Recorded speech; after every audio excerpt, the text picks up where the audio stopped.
kunnafoni min bɛ di nanzarakan na o bɛna yɛlɛma aw ye todunkan na a bɛna lase aw ma seeru sila Maraka Fama fɛ sabula kunnafoni sɔrɔbaliya o ye kunnasiri ye. Maraka Fama ka journal Bambara bɛna lase aw ma ka sababu ɲuman kɛ malizoom.net ye. Maraka Fama i bisimila bi kunnafoniw bɛ cogo di? Bi ye araba ye mɛ kalo tile 22 san 2019 kunnafoni labɛnna fasiri jɛkulu ma fɛ a bɛna lase a balimakɛ Seyidu Sila Maraka Fama fɛ Morikɛ Tarawele k'ale to suya kɔlɛ la radio bɛnkɛ ale kumaso kɔnɔ 97 tɔmi 1 fiɲɛ suuru ka bɔ Sugunikura Kuluju nagahɔrɔla na kunnafoni bakurubaw filɛ.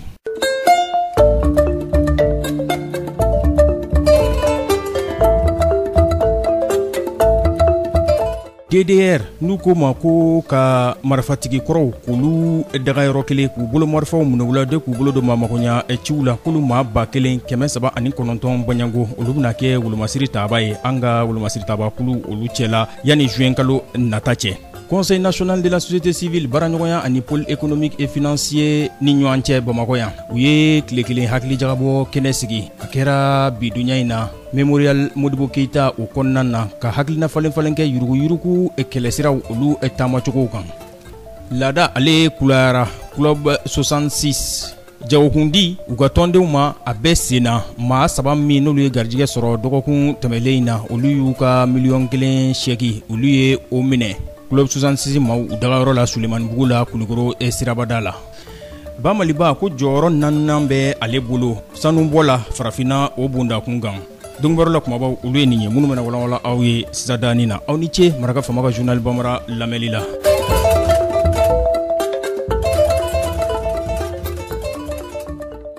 An bɔra k'o de fɔ sisan baarabolo min ni o bɛ senna n'u ko ma ko DDR n'o de ye ka marifatigi kɔrɔw k'u ka marifaw ka a minɛw la k'u dagayɔrɔ kelen de ka tila k'u bolo don maamakoɲa ciw la ko a maa 1909 Banyango olu bɛna kɛ wolomasiri taabaw ye an ka wolomasiri taaba kulu olu cɛla yanni juin kalo nata cɛ. Nin kunnafoni in dangenemayara wa u y'a jira k'a fɔ u bɛna bɔ kulu min kɔnɔna na o de ye mécanisme opérationnel de coordination bakuruba fɔla MOC yanni juin kalo nata cɛ u bɛna kɛ wolomasiri taaba ye minnu n'u bɛna jamana ka lakanda. U ko a baarabolo kunfɔlɔw olu bɛna dabɔ jumadonya nata in nin kunnafoni ninnu kɔni bɔra a bɔra ɲɔgɔnnajɛrɛ o kɔfɛ ni o kɛra maa minnu n'olu sen bɛ ka don bɛn sira taamali la olu ka ɲɔgɔnnajɛrɛ o hukumu kɔnɔna na.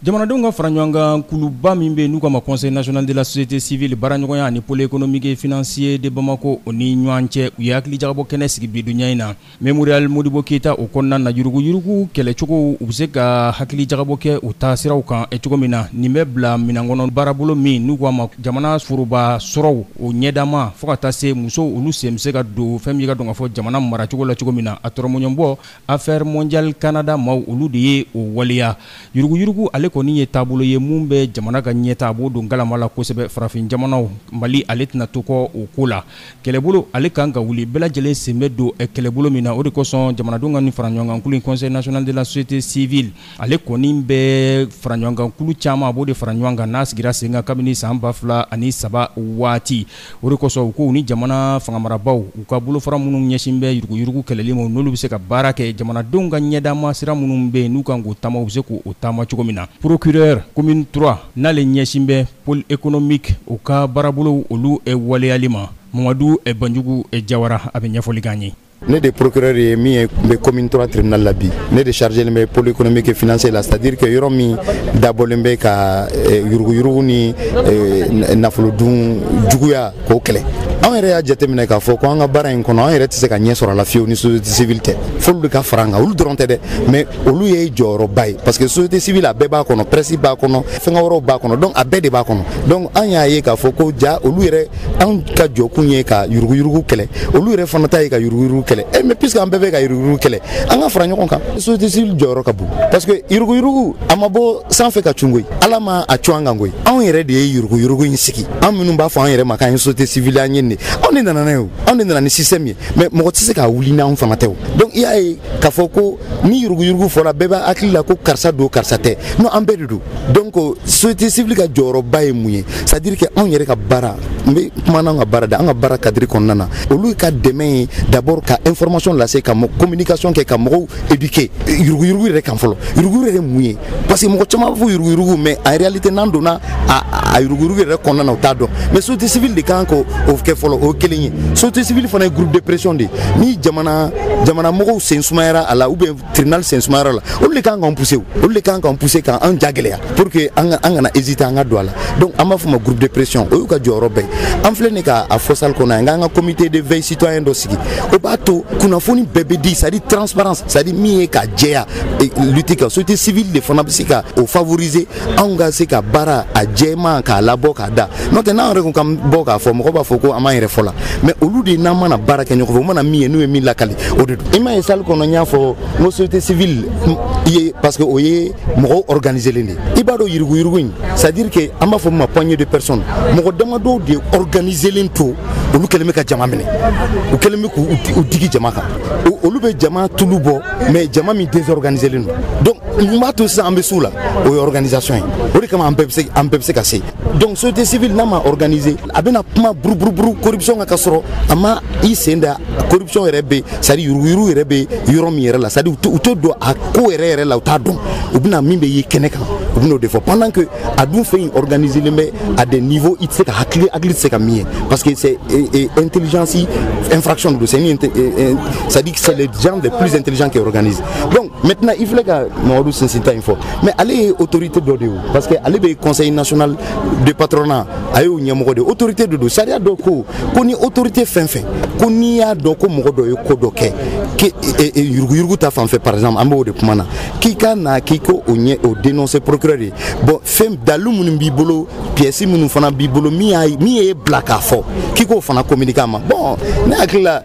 o de kan ka kɛ n'o tɛ n'an bɛɛ bɔra ten don o don nin karisa nɔgɔlen don nin fɛngɛnen don tan bon o de bɛ lutte yɛrɛ tiɲɛ dari o yɛrɛ de ka di corruption ye corruption kɛlaw o de ka d'u ye parce que ɲinɛ bɛ k'olu kɔ. ne ba i ni sɔn. se ka yɛrɛ ɲɛfɔ k'an lamɛn. madame Berthe Namsa Traoré société civile Dawudabugu. e nana bi ɲɔgɔnnajɛ la yuruguyurugu lahalaya kan faamuyali sɔrɔla. bi ɲɔgɔnnajɛ a diyara an ye faamuyali sɔrɔla k'a da kan kuma minnu fɔra mɔgɔ caman kun t'i ta sira dɔn an ye faamuyali sɔrɔ a kɔni nin b'a to i b'i don yɔrɔ dɔ i b'i bɔ yɔrɔ dɔ ba anw yɛrɛ bɛ voyage hali n'i ye situlu ta Kolokani k'i bɛna n'i sera gendarmerie la u bɛ wari minɛ i la sisan papier ko dɔ fɔra n'an ye surafɛn d'u ma k'u ka papier kɛ o bɛɛ b'a to an b'an ta n'an bila dɔn. e yɛrɛ dara la k'a fɔ ko yuruguyurugu a bɛ se ka kɛlɛ. yuruguyurugu a bɛ se ka kɛlɛ n'an y'an bolo di ɲɔgɔn ma mais ka ni so passement ma ɲa so tɛ ɲa minnu yɛrɛ da bɛ yuruguyurugu kuma la olu yɛrɛ y'a kɛbaga ye. conseil national de la société civile bakuruba fɔla CNSC Burema Alayi Touré ale ko yuruguyurugu ye fɛn ye mun n'a bɛɛ bɛɛ lajɛlen a bɛ o kofɔ dɔ de b'a waleya dɔ bɛ a minɛ dɔ bɛ kɛ a kɔlɔlɔ o sɔrɔbaa ye fo an bɛɛ lajɛlen ka jɛ an k'an ka jamanadenya baara an ka o de waleya n'o ye yuruguyurugu a kɛlɛli a ka kɛ kɛnɛkan kɛlɛ a kana kɛ fɛn min ka don ka fɔ dajukɔrɔ kɛlɛ ye bɛɛ lajɛlen k'i sen don a la kɛlɛbolo ale bɛ se ka ɲɛ cogo min na hakilila jiginna k'a yira u la k'a fɔ yuruguyurugu jamanaw kɔnɔna na bilaɲɛ min bɛ to ka kɛ bolonɔbilaw la rapport 2015 corruption yɛrɛ filɛcogo diɲɛ bundakun kan olu y'a yira k'a fɔ jamana 167 bɔɲango cɛla Mali ale kɛra jɔyɔrɔ 95 ye o kɔfɛ bolonɔbila sɛbɛn min kɛra Transparency International maaw fɛ san 2017 olu y'a jira k'a fɔ jamana 180 cɛla Mali ye jɔyɔrɔ 122 a y'o de sɔrɔ o kɔfɛ bolonɔbila sɛbɛn min fɛnɛ kɛra n'o kɛra indice de développement humain maaw fɛ musolakaw ka ɲɛdama o siratigɛ la olu y'a jira k'a fɔ ko jamana 189 cɛla ko Mali kɛra 182 de ye.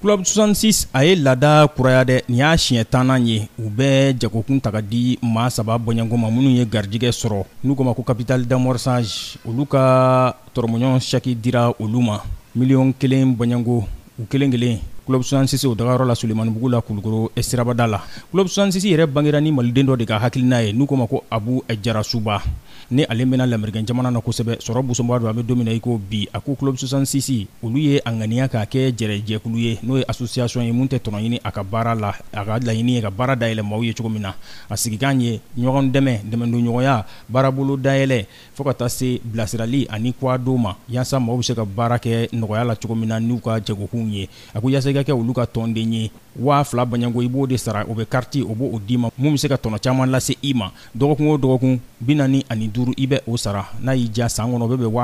2060 ma o y'i ka tɔndenya o ye o jidelen ye Musa Balo ale ye club 66 o secrétaire général ye an ge ale lamɛn. Club 66 ye jɛkulu ye min nana ɲɔgɔn dɛmɛ kama Mali kɔnɔ minnu dara Ala la ka danna ka don an ka jɛkulu la ka olu dɛmɛ u accompagner sira caman kan o sira ninnu assurance ko b'o la n'o ye ni Ala ye accident si ma ka se k'i dɛmɛ parce que an b'a dɔn k'a fɔ fɛn min don maliyɛnw tɛ a jateminɛ mais mɔgɔ caman bɛ sa accident na peut-être a ka gɛlɛn an ka fɔ ko dakan don parce que hali i bɛ taa sɔrɔ accident man jugu ka se yɔrɔ dɔ la mais premier soin gansan taɲali kama mɔgɔ dɔw n'i bɛ se ka to accident na donc an bɛ assurance accident jɔ mɔgɔw ye depuis i ka adhésion 6 mois ensuite cantine fana b'a la parce que an b'a dɔn baloko ka gɛlɛn donc balo daduma o bɛna sɔrɔ an ka agence kɔnɔ yanni kunɲɔgɔn ka ban baara o bɛ daminɛ an ka gɛlɛya dɔɔni sɔrɔ a la o fana n'i donna a la n'i ka carte sara i bɛ se ka i ka denmisɛnnin kelen don an ka école la san daminɛ fo ka taa san laban i tɛ dɔrɔmɛ 1 sara o dɛmɛ ɲɔgɔn lielen don carte 2000 in na cotisation bɛ sara 45 kunɲɔgɔn o dabɔra de walasa fɛn 4 bɛ i ko dɔ la 1 sɔrɔ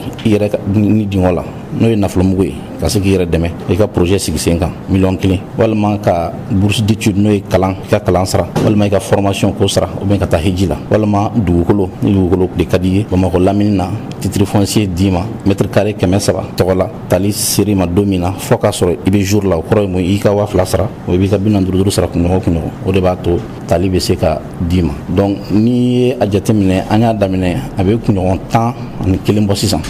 donc kunɲɔgɔn an bɛ mɔgɔ hakɛ mana garisɛgɛ la an b'olu wele k'u ka chèque joint d'u ma donc e ka yira maliyɛnw na k'a fɔ fɛn min don an bɛ fɛ ka kɛ fɛn badabada ko de walasa a ka se ka ɲɛ an bolo an tɛ aventurier ye an bɛ fɛ ka fɛn de kɛ Mali la fɛn min ni mɔgɔ hakili bɛ to a la yanni diɲɛ wuli cɛ donc maliyɛnw ka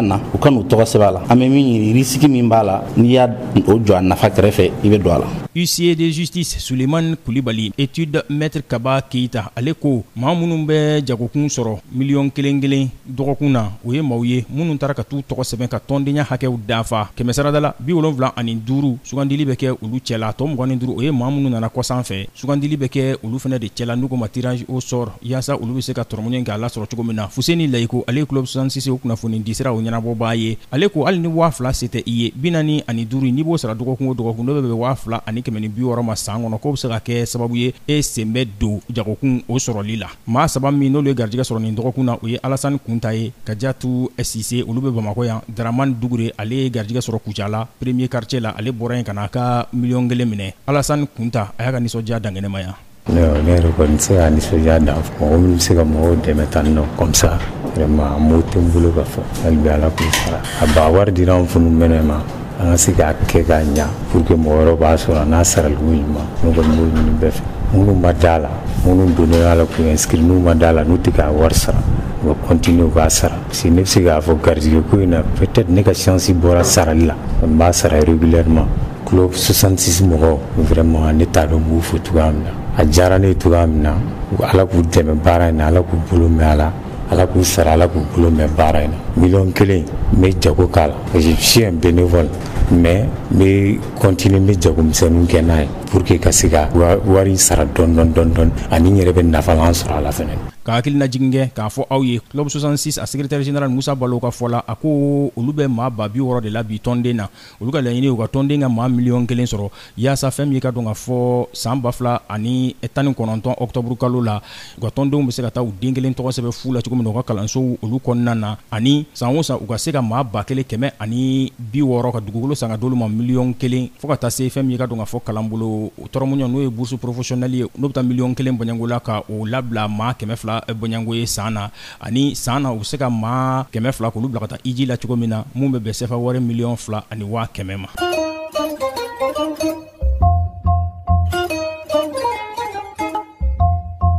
Bulonobla sɛbɛn min bɛ n'a waliyara commodity market outlook maaw fɛ ni Banque mondiale de bɛ olu ka nin sɛbɛn in dangɛnɛmaya o sɛbɛn y'a jira k'a fɔ ko Mali ko jɔyɔrɔ 4nan o de b'ale bolo farafinna bondakun ka sanubɔ la san 2018 Ghana jamana ale kɔni ale kɛra ngana jɔyɔrɔ o sɔrɔbaa ye k'a sababu kɛ ale ye sanu tɔni 158 ale ye o bɔ commodity market outlook maaw ka fɔla ni Banque mondiale bɛ a dangɛnɛmaya u y'a jira k'a fɔ kɛmɛsarada la 15 murumuru 3 o bɛ o yɛlɛnin ko fɔ u ko jamana 3 min n'olu bɛ ngana jɔyɔrɔ fa o de ye Ghana ale ye jɔyɔrɔ fɔlɔ ye Sudan ale ye jɔyɔrɔ 2nan ye Afrique du Sud ale ye jɔyɔrɔ 3nan ye Mali ale bɛna jɔyɔrɔ o 4nan na Mali ka sanu bɔta san 2018 tɔni 60 ani murumuru 8 banyango dɔ faranga la o bɛ taa kɛmɛsarada la 23 banyango nka ni Mali mi jija ɲɛngɛnɛ bɔnb'a la jamana 2 fɛ dɛ olu bɛ ka nɔkun taama jɔyɔrɔ 5nan o ye